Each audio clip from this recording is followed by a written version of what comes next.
Hi everyone, I thought I would return to this street scene from Cardiff that I started on the channel a few days ago now. So I will finish, if you've been following on with the sheep and lamb painting, I will be coming back to that and finishing it. Let me just grab my paper towels. But for today, as I say, I'm going to have a go at this street scene. Going to come in with the watercolor. I've got my little set here. And just like the lamb and sheep painting, I've got a bit of acrylic here which bled through from some previous painting, and I will incorporate that as part of the sky, although it may get trimmed off when I finally crop the painting to size. But anyway, we've got a little bit of an overcast sky in Cardiff in the reference. So I'm grabbing some ultramarine blue and I'll put just a touch of raw umber into that, and get a bit more of the raw umber, a bit more of the blue. So we'll vary the colour of this kind of bluey grey as we work our way across the sky, and I'll trickle some of that across that little patch of acrylic.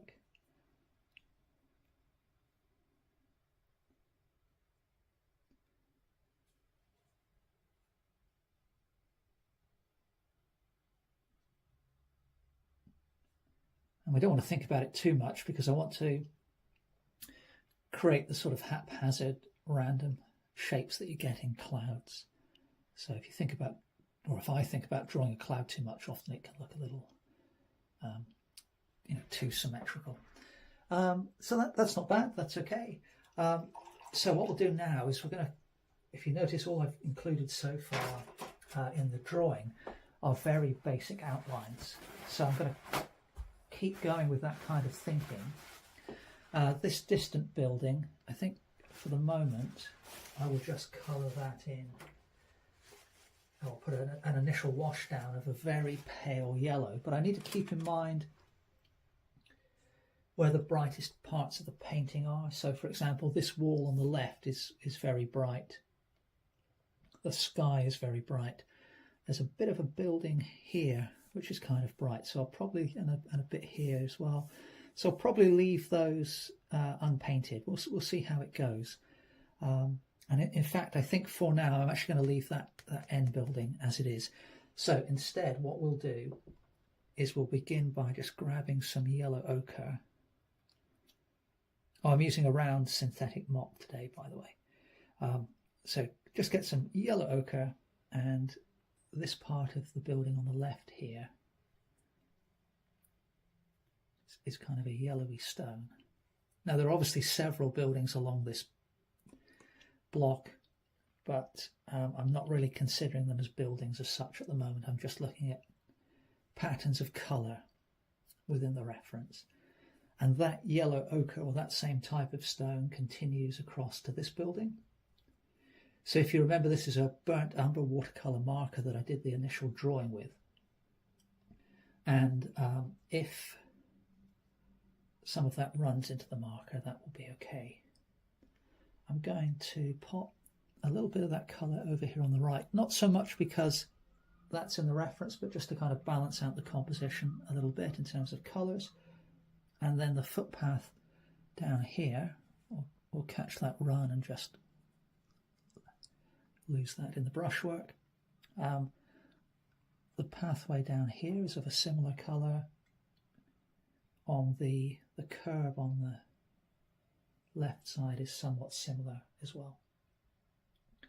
Okay, so while I've got that little bit of yellow ochre on the go, now what we can do is see what other colours we've got knocking around. So we'll get some more of that, and staying within the same part of the spectrum. Actually, I just noticed there's a bit on the other side of this other road.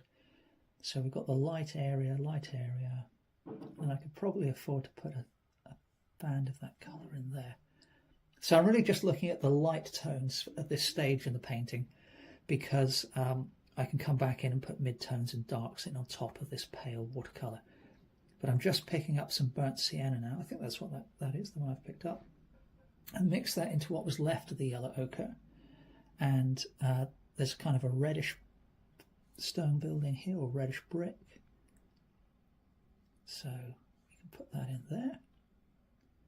And then there's a bit of a gap, and I guess although I put the yellow ochre in it there, it's probably better to have a bit more of the red, I think, and we'll sweep some of that down there. I'm not too worried about that trickle running down the page, that's okay. Just looking around to see if there's any other regions of red I can put in. Not a huge number. We could perhaps use that to begin to put in a bit of colour on this lady's top.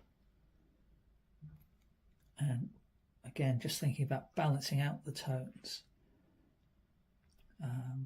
These canopies are a brighter red, but I think I may go over those with a bright red later, but for now I'll just put a little bit of red in there.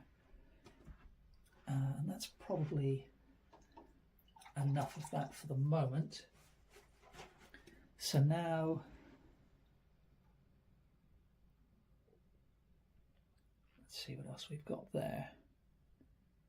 We've got some sort of deeper browns in there, or deeper brownish reds. So getting some of the raw umber, mixing that in, a little bit of burnt umber as well.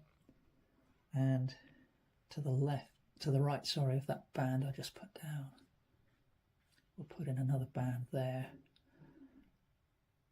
of that colour. And then some there.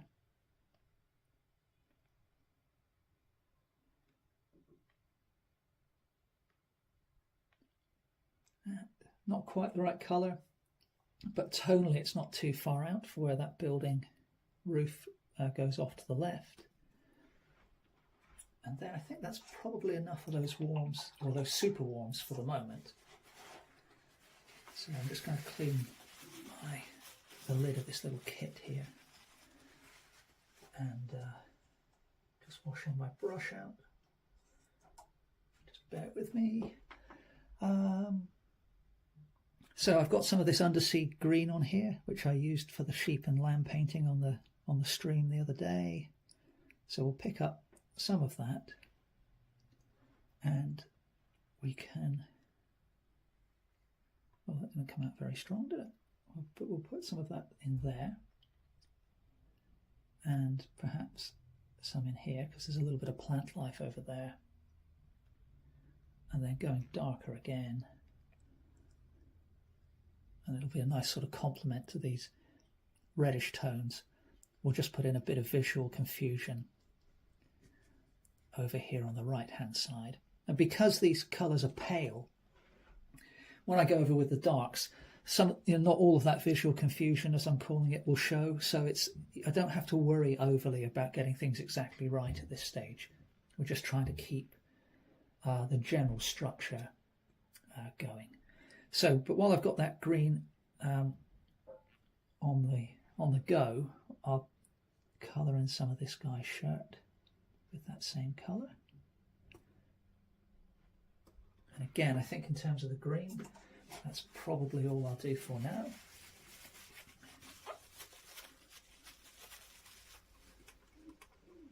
So the next thing then, once I've cleaned my brush, I think I will put in a wash for the surface of this road, which is kind of a bluish grey. So I'm going to pick up some ultramarine blue,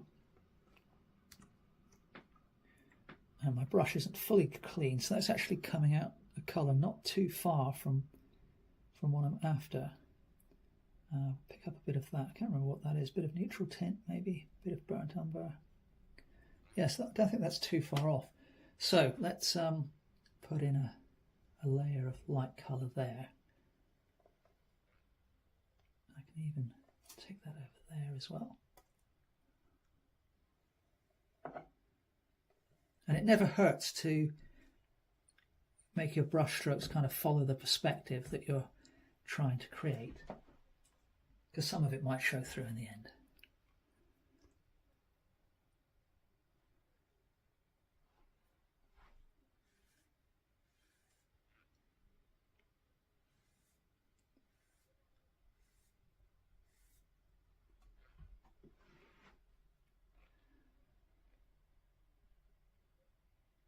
Yep, okay, I think we'll leave that there. And then what we'll do, next stage,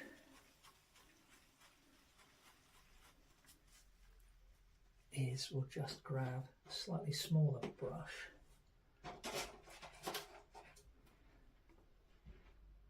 and grab some burnt umber. Let's get a bit more water.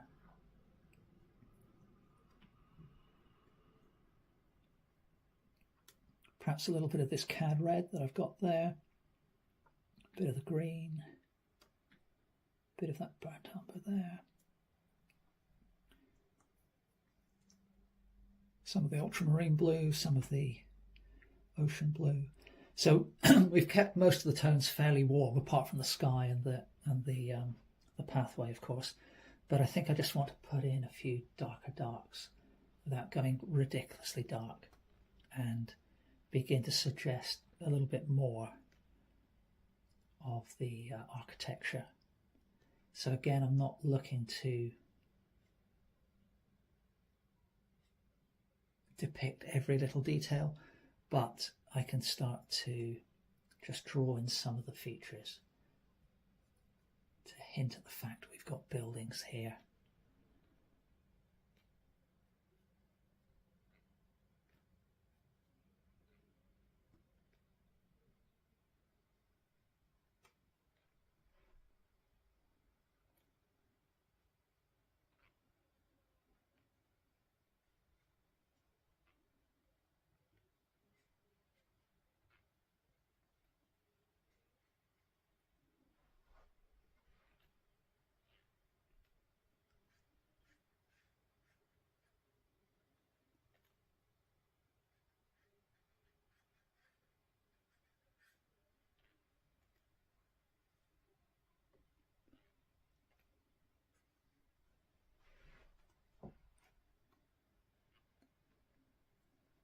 And my brush just kind of wandered into the red on that palette.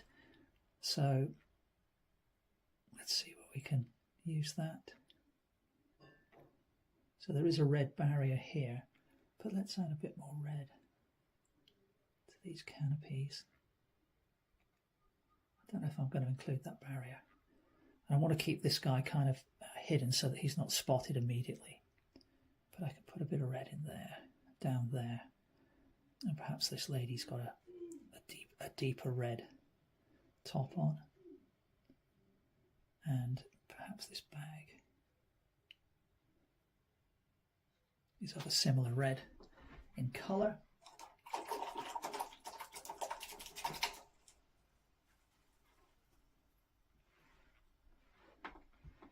And then I'm just going to pick out some more or less random colours to fill in the, let's grab a bit of that green, see what that looks like, just for the clothing of these people.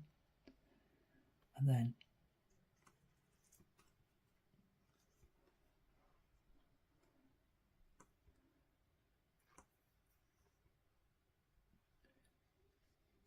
a bit of blue for this lady's jeans.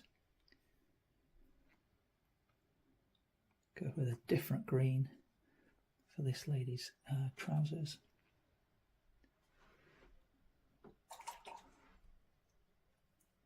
And then a little bit of a brighter colour. Bit of magenta. Or permanent rose, I'm not sure which one that is. I think that was permanent rose actually. And then we'll go a bit of cad red. This guy's shorts perhaps.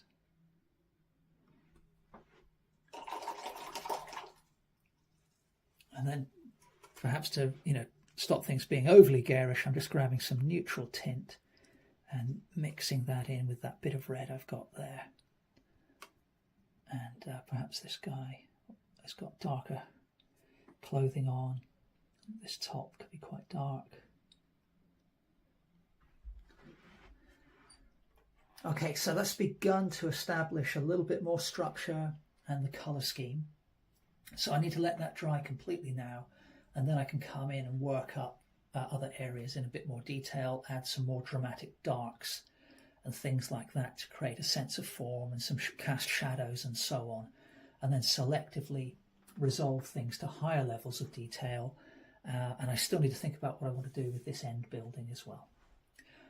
Okay, so I think I'm going to leave that to dry as mentioned. Thanks for watching, and I'll be back with another stream fairly soon.